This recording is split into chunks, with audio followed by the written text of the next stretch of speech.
छुड़ाएगा। राम नाम के साबुन से जो मन का मैल छुड़ाएगा। निर्मल मन के दर्पण में वो राम के दर्शन पाएगा। नाम के साबुन से जो मन का मैल छुड़ाएगा। राम नाम के साबुन से जो मन का मैल छुड़ाएगा। निर्मल मन के दर्पण में वह राम के दर्शन पाएगा। बोलो राम, बोलो राम राम राम, बोलो राम, बोलो राम, बोलो राम राम राम।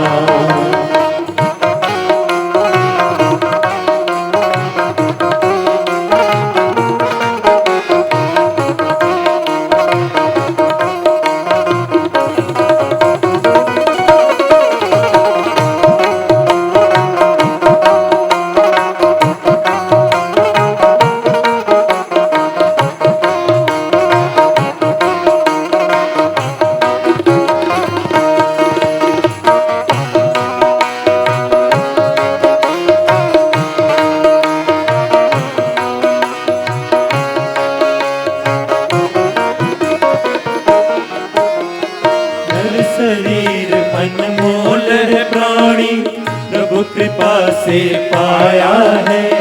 नर शरीर अनमोल है प्राणी प्रभु कृपा से पाया है। झूठे जग प्रपंच में पढ़कर क्यों प्रभु को बिसराया है। झूठे जग प्रपंच में पढ़कर क्यों प्रभु को बिसराया है।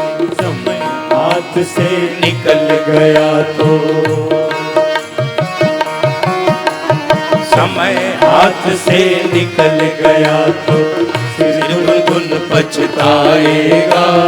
निर्मल मन के दर्पण में वह राम के दर्शन पाएगा।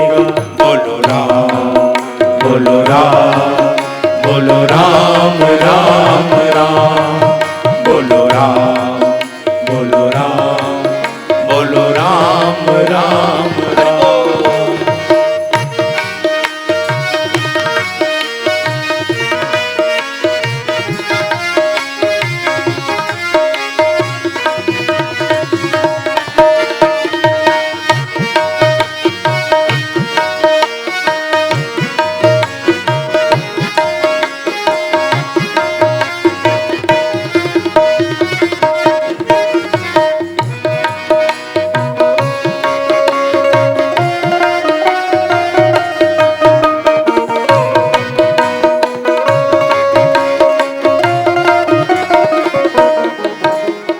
झूठ कपट निंदा को त्यागो हर प्राणी से प्यार करो।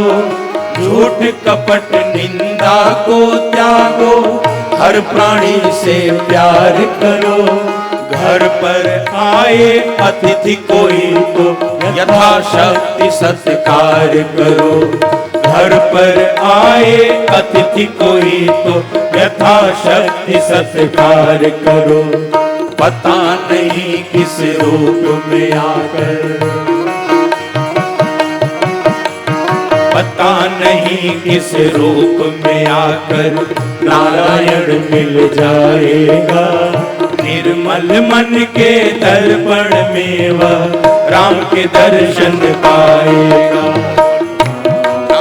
बोलो राम, बोलो राम राम राम, बोलो राम, बोलो राम, बोलो राम राम सबका। राम नाम के साबुन से जो मन का मैल छुड़ाएगा। राम नाम के साबुन से जो मन का मैल छुड़ाएगा। निर्मल मन के दर्पण में वह राम के दर्शन पाएगा। बोलो राम, बोलो राम, बोलो राम राम राम, बोलो राम, बोलो राम, बोलो राम। राम राम राम, बोलो राम, बोलो राम, बोलो राम राम राम, बोलो राम, बोलो राम, बोलो राम राम राम। तो हमारा जो मन मैला है वो निर्मल हो जाता है राम नाम के साबुन से। और इसीलिए इस ग्रंथ का जो नाम है, देखिए इस ग्रंथ का नाम रामचरितमानस है। लिखा तो श्री रामचरितमानस जाता है। आप देखिए लिखा है, मेरे सामने ग्रंथ रखा श्री रामचरितमानस, नाम तो रामचरितमानस है। रामचरित नस एहि नाम, वो स्वामी जी लिख रहे हैं। रामचरित नस एहि नाम, सुनत श्रवण पाइय विश्राम, सुनत श्रवण पाइय विश्राम। ग्रंथ को, ग्रंथ की महिमा को समझा जाए ना, रामचरितमानस एहि नामा, इसका परिणाम क्या होगा? सुनते ही विश्राम मिलेगा। लेकिन अंतर कर लीजिएगा, सुनने के बाद विश्राम मिलना चाहिए, सुनते समय विश्राम नहीं करना चाहिए। कुछ लोग इसका अर्थ ये लगा लेते हैं, सुनत श्रवण पाइय विश्रामा। यदि गद्दा मिला है सुनते समय तो गद्दे में पसर जाओ, सोफा मिला है तो सोफे में पसर जाओ, कुर्सी मिला है तो नहीं। ऐसा अर्थ नहीं है इसका। इसका अर्थ क्या है? इस कथा को सुनने के बाद क्या मिलता है? विश्राम। यानी जीवन की थकान को जो मिटा दे उसे कथा कहते हैं। कथा, कथा का विपरीत थाक। जीवन की जो थाक मिटा दे, जीवन की जो थकान को समाप्त कर दे, उसे क्या कहते हैं? उसे कहते हैं कथा। यानी जिसको सुनने के बाद सुनत श्रवण पाइय विश्राम।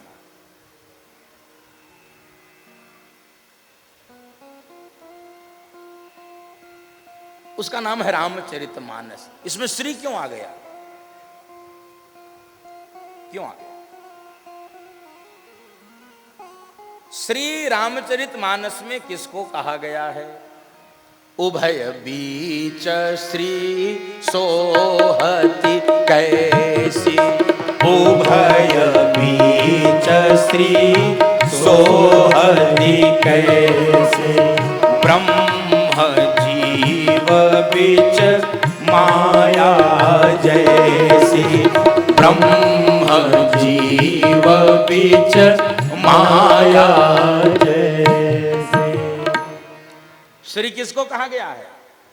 ब्रह्मा और जीव के बीच में, यानी राम जी और लक्ष्मण जी के बीच में जो है वो कौन है?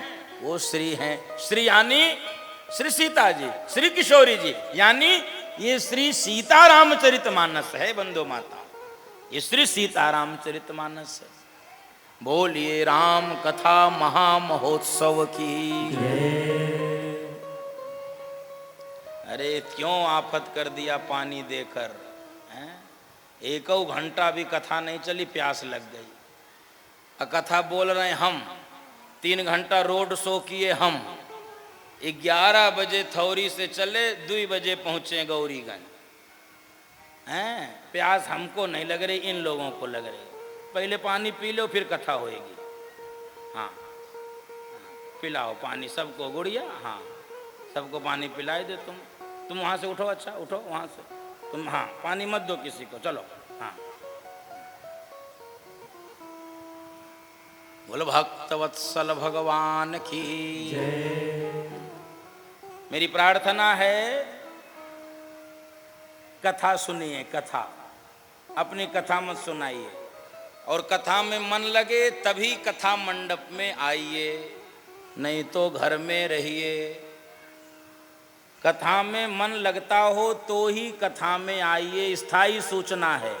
मन नहीं लगता अपने घर में बैठिए। थोड़ा बहुत सुनना है YouTube से सुन लीजिए, लाइव आ रहा है। लेकिन कथा में आके विघ्न मत डालिए। सबके लिए सूचना है। आयोजक सहित सभी श्रोताओं को और मुझको स्वयं को। उभय बीच श्री सोहति कैसे, ब्रह्म जीव बिच माया जी। तो श्री माने सीता जी, यानी ये जो ग्रंथ है ये श्री माने सीता, सीता रामचरित मानस। तो जानते हो श्री सीताराम को पाने के लिए बाबा ने 2 सीढ़ियां लगाई हैं।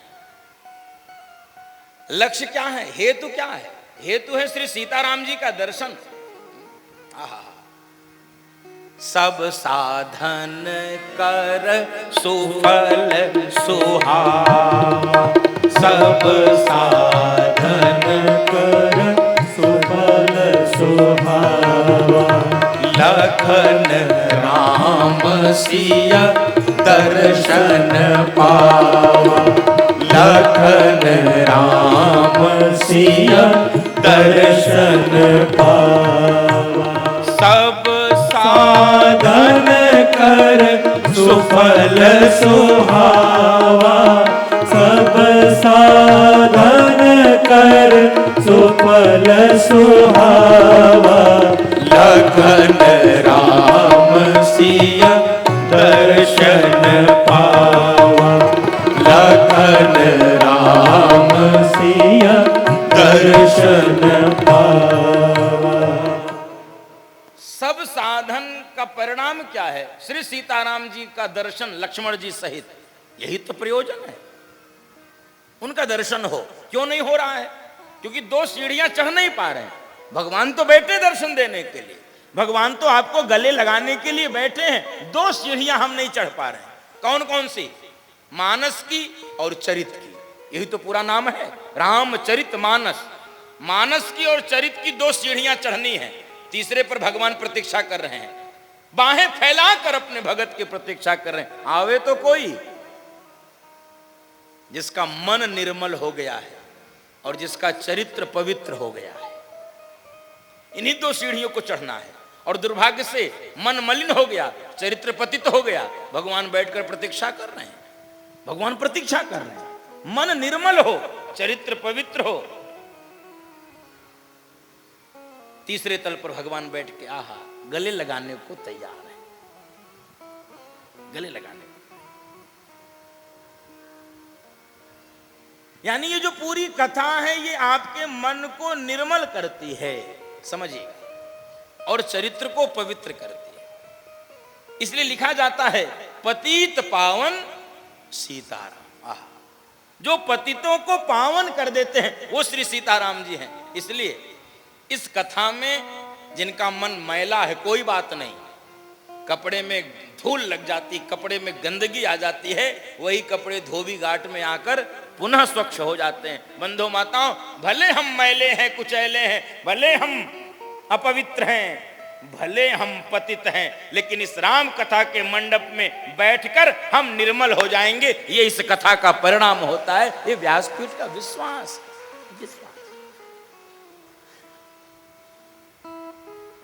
पैसेंजर गाड़ी पर भी बैठ जाओगे तो लक्ष्य तक पहुंच जाओगे, पहुंच जाओगे। और केवल ये सोचोगे कि नहीं ये तो गड़बड़ भाई, नहीं नहीं ये तो बहुत लेट करती है, नहीं नहीं ये तो आती, ये तो बहुत मुश्किल है, इसमें बहुत गंदगी रहती, इसमें तो बहुत। खड़े रहो, फिर प्लेटफॉर्म पे खड़े रह जाओ। एक बार गाड़ी में बैठ गए, 4 घंटे 6 घंटे विलंब वह आपको गंतव्य तक पहुंचाई देती है। रामचरितमानस की गाड़ी में, राम कथा की गाड़ी पर एक बार बैठ जाओगे, 10-20 साल में अपने गंतव्य पर पहुंच जाओगे। 2-4 जीवन में ये बैठना जबरदस्ती बैठ। कई बार मन नहीं करता है, कई बार लगता नहीं ये बार बार तो सुने हैं, वही कथा क्यों सुने, सब तो हमको आता है। और मैं ये जानकर कह रहा हूं, आप मुझसे बड़े कथावाचक होंगे, मुझे कोई कंफ्यूजन नहीं। इसमें से बहुत सारे लोगों को मुझसे अच्छी कथाएं आती हैं, कंठस्थ हैं, उनको याद है, मैं जानता हूं। लेकिन इस कथा को सुनने का जो आनंद है, और बार बार सुनने का, एक ही नहीं बार बार सुनने का। मैं पत्रक पढ़ रहा था जो विधायक जी ने वितरित किया है पत्रक, उसमें ये पंक्ति लिखी है, बार बार सुनने। वो ऐसा चरित्र है, राम तुम्हारा चरित्र स्वयं ही काव्य है, कोई कवि बन जाए सहज संभाव्य है। ये कविता की कोई विशेषता नहीं है, ये आपके चरित्र की विशेषता है कि वह आपका गुणगान करके धन्य हो जाती है। कवि भी धन्य हो जाता है, कविता भी धन्य हो जाती है। ये भगवान के चरित्र की महिमा है। तो दो सीढ़ियों को चढ़ना है, मानस और चरित्र। और बंधु माताओं, 500 वर्ष पुराना ये देखो, इस देश में संविधान का बहुत महत्व है। मैं भी मानता हूं, आपको भी मानना चाहिए। और जो नहीं मानते वही सबसे ज्यादा दुहाई देते हैं संविधान की, ये भी सुन लीजिएगा। जो संविधान को नहीं मानते वही जबरदस्ती संविधान को लेकर लहराते रहते हैं, कहते हैं संविधान की धज्जियां उड़ा। नहीं, जो मानता है वो इस प्रकार से संविधान को बेचता नहीं है। वो सरकार संहिता है, ये शोध का विषय है। और ये संस्कार संहिता है, वो सरकार की संहिता है, ये संस्कार की संहिता। उसको बनने में कितने समय लगे आपने पढ़ा होगा छोटी कक्षाओं में। 2 वर्ष 11 माह 18 दिन ये बना संविधान। कितने समय? 2 वर्ष 11 माह 18 दिन। और ये संस्कार संहिता जिसे रामचरितमानस में कहता हूं,